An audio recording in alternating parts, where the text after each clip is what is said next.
All right, KTC, here is your week in review and what's coming up for this week. We're actually heading into a recovery week. Recovery week, I guess. So hopefully over these past 3 weeks, it's been nice to kind of either take it down a little bit or ease back into it. Regardless, there's been a ton of important work that we've done. Last week, again, we learned that doing other activities on recovery days is great. Sometimes getting that blood flowing can help facilitate recovery. So do your chores, your cross-training activities, your other sports with kids, I don't know, whatever it might be. But that is all good. Then we hit the pool. We did a little bit of breathing work. And again, even the best swimmers have some restriction in breathing. So the better you can become at this, the better swimmer you're going to become. You got to fuel the muscles. You need the oxygen coming in and the CO2 coming out. And sometimes the forcefulness of your breathing limits the effectiveness of your breathing. So sometimes less is more. Relax the exhales, relax the inhales, draw the air in deeper. And I guarantee you're going to see that your muscles aren't shutting down after 100 meters because they're totally oxygen deprived or CO2 rich would be more specific. Then we hit the Wednesday. We kicked off in the morning, obviously with our little foundation work. We did a little bit of posture focused. Again, something you can always come back to. One of the reasons we do these walk breaks are to reset posture. There's no reason to run forever until your form breaks down and finish your last 10K all crooked and out of joint. That's going to lead to injury. And it's going to reinforce poor movement patterns. So being able to walk, reset, recover, restart the next interval with nice posture, that's why we do it. And it doesn't have any negative impact on your aerobic endurance building capacity. Again, if anything, it is spending more time training with the best movement patterns possible, which should always be your goal.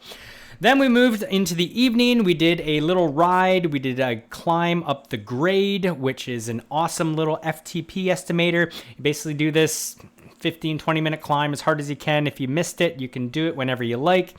And, again, it qualifies the ramp test we did a number of weeks ago. Hopefully, again, closer dialing in the FTP so that now that we're getting into more structured workouts, you're actually working at the intensity to elicit the physiological adaptation that we're actually trying to achieve.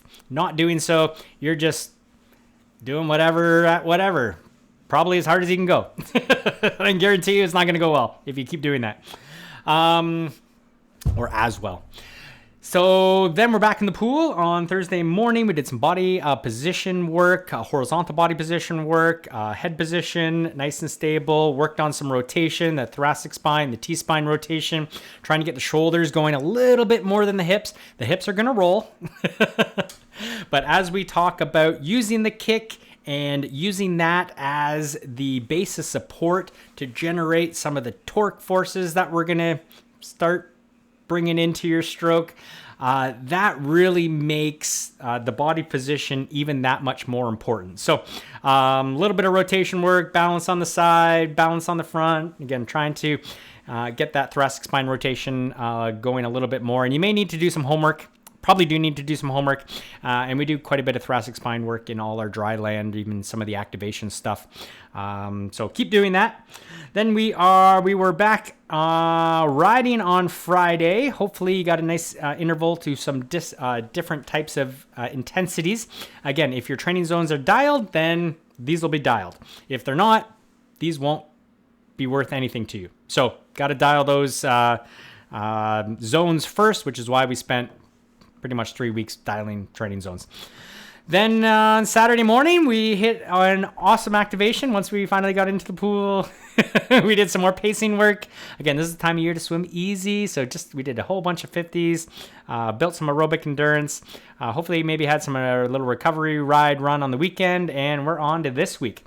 So this week, again, we have our recovery day, which we're on right now. Hopefully it's going very well for you.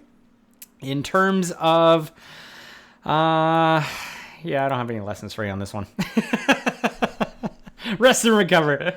Then we're going to move on to, we are doing arm stroke timing for this one. So this is working on your catch-up timing, or 3/4 catch-up will be our end goal after this one.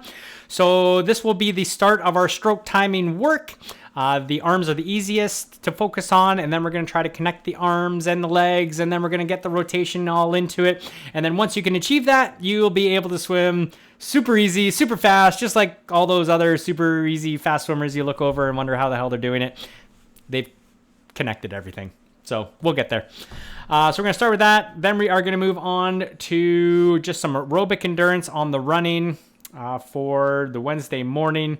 We're going to do a little bit of a crit race. Remember, this is a recovery week, so it'll be a short little race. Probably will join an event if anything looks good. We may do our own event, so stay tuned on that. But that'll be just, again, short little 20-minute, half-hour type effort. Probably some high intensities in there. And that will be the Wednesday night ride. We're back in the pool on Thursday morning. We're going to focus on your recovery. So really thinking about the mechanics of recovery, how you are, your hand path, your arm path on the recovery, straight arm, bent elbow. We'll play around with that a little bit. Entry position into the water. And of course, if we have that all timed up with our catch-up work, boy, that stroke on the front end is going to look really nice. So that will be Thursday's swim. Then we'll move on to a little bit of a run on Friday morning. We're going to focus on our breathing as intensity comes up. So we did some of this concept in the pool. Now we're going to work it on the run, which tends to be a little bit easier. So as frequency comes up, what happens to your breathing in relations typically to your foot strikes? So you should have a breathing pattern. If you've never thought about this before, you can start thinking about it. But how many exhale, or how many foot strikes do you do per exhale, and how many foot strikes do you do per inhale? Typically running easy, it's 3 and 3. So 3 on the exhale, 3 on the inhale. Of course, you're not going to do it like that, but that's to give you an example. As you start running faster and faster, it might go to 2 and 2, 2 foot strikes per exhale, 2 foot strikes per inhale. And then as you're like sprinting, you might get to 1 foot strike per exhale. You are exploding the air out, and maybe 2 for an inhale. And this really shows the difference between swimming and running, where swimming, typically you're exhaling longer because you're holding stroke rate, and you get a short little breath inhale, where running is almost, naturally it's the opposite. It's going to take you a little bit longer to inhale, where you can force that air out pretty hard and quick. So anywho, interesting to play with, but just as important to be a good breather running as anything else. So we're going to play with that a little bit. Saturday, we are in the pool again. We got our half-hour dry land. If you could show up early at 6:30, I shouldn't say early, on time. That's when we're going to start the workout. That's part of the workout. That stuff will pay dividends. I'm not there to cook you before the swim. It's just to turn you on, activate, get the muscles turned on and ready to go, and hopefully make some improvement in your stability, mobility to support your swimming even farther. And then we're just into some easy aerobic endurance. Again, short little rides, runs this week because we are in a recovery week before we turn it into our first build session starting right at the end of October. The month's kind of lap. But that will be this week in the pool. So we're going to tune up your stroke timing. We're going to make your recovery look nice. We're going to make your running look nice. We're going to get you breathing well. We're going to have a little fun racing on the bike, and just some aerobic endurance as time to set some base. So I hope you guys have a great week. I can't wait to see you in the pool or on the bike or maybe on the treadmill sometime.